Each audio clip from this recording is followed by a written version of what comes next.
হাসিনা সরকার পালিয়ে গেছে ভারতে। এখন হাসিনা সরকার যেহেতু পালিয়ে চলে গেছে, বাংলাদেশের নতুন একটা সরকার এসেছে, অন্তর্বর্তীকালীন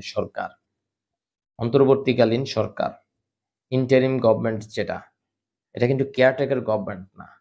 এই দুইটা সরকারের মধ্যে কিন্তু তফাৎ আছে। তো এখানে আরেকটা গুরুত্বপূর্ণ বিষয় সবাই একটু বলাবলি করছে, এটা হচ্ছে পরবর্তীতে যারা প্রধানমন্ত্রী হবেন দুই মেয়াদের বেশি প্রধানমন্ত্রী হতে পারবেন না। এই বিষয়টা থাকুক। আরেকটা বিষয় হচ্ছে যে যিনি প্রধানমন্ত্রী হবেন তিনি যাতে দলের প্রধান না থাকেন, অর্থাৎ নতুন একজন নেতা তৈরি হওয়ার সুযোগ তৈরি হবে। অর্থাৎ ৫ বছর যদি তিনি প্রধানমন্ত্রী থাকেন তাহলে ৫ বছর তো তিনি দলের প্রধান থাকতে পারবেন না। দলার দলের প্রধান অন্য একজনকে থাকতে হবে।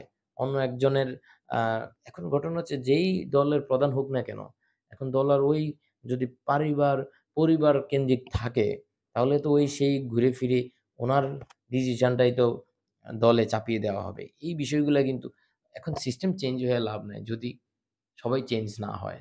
এবং রাজনৈতিক যে দলগুলো আছে তারা যদি তাদের মনের মধ্যে যদি স্বৈরাচারী না থাকে তাহলেই হয়তো সম্ভব, নাহলে সম্ভব না। আপনাদের মতামত আপনারা জানাবেন।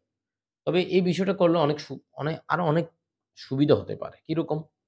দেখেন, যে প্রধানমন্ত্রী হবে সে সবার, সে আওয়ামী লীগের, বিএনপির, জামাতের বা সবার, যিনি প্রধানমন্ত্রী হবেন নেক্সট, এবং কোন দলের হয়ে তিনি কাজ করবেন না। তিনি শুধুমাত্র দেশের থাকবেন।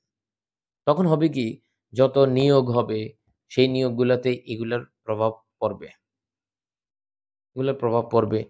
এখন আ তারপর এই যে ধরেন বাংলাদেশের যে চাকরির প্রতি মানুষের এত আকাঙ্খা কেন?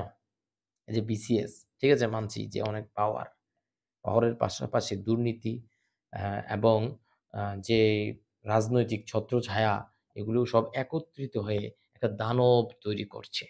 যে দানবের কারণে মানুষজন অনেক কষ্ট করে রাত-দিন পরিশ্রম করে যেই বিসিএস ক্যাডার হয়ে যায়, তখনই কিন্তু একটা দানবের তার অতীত ভুলে যাচ্ছে। তিনি যে কষ্ট করে রাত-দিন পরিশ্রম করে এইখানে আসলেন, আসার পর তিনি যদি তার অতীতকে ভুলে যান, তাহলে তো তার দ্বারা দেশের কোনো সার্ভিস হবে না। এবং সেটাই হয়েছে। আমরা দেখেছি যে প্রায় ৫৬ জন